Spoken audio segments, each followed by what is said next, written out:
Assalamualaikum warahmatullahi wabarakatuh. Saya Fitri Indriani dari kelas 12 IPA 1. Di video kali ini saya akan menjelaskan tentang isi dalam kandungan surah Luqman ayat 13-14. A'udzu billahi minasyaitonir rajim. Bismillahirrahmanirrahim. Wa iz qala Luqmanu libnihi wa huwa ya'izuhu ya bunayya la tusyrik billah inna syirka la zulmun alim. Wa wassaynal insana biwalidayhi hamalathu ummuhu wahnan ala wahni wa fisaluhu fi maini anishkurli waliwalidayk ilayyal masir. Artinya, dan ingatlah ketika Luqman berkata kepada anaknya, "Wahai anakku, janganlah engkau mempersekutukan Allah.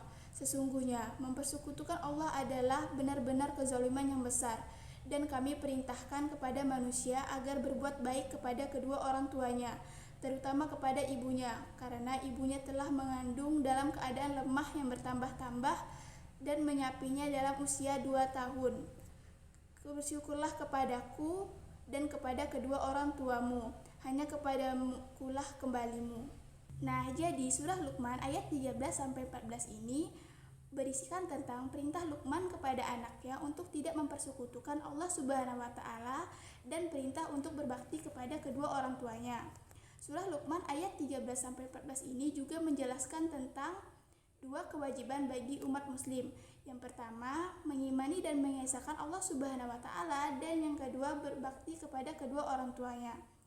Ayat 13 surah Luqman ini menegaskan tentang tauhid agar manusia tidak mempersekutukan Allah dengan makhluk apapun, karena mempersekutukan Allah adalah perbuatan yang syirik dan yang dapat merusak keimanan seseorang. Sedangkan surah Luqman ayat 14 ini menekankan kepada manusia agar berbuat baik kepada kedua orang tuanya dengan berusaha memenuhi perintah-perintahnya dan mewujudkan keinginannya.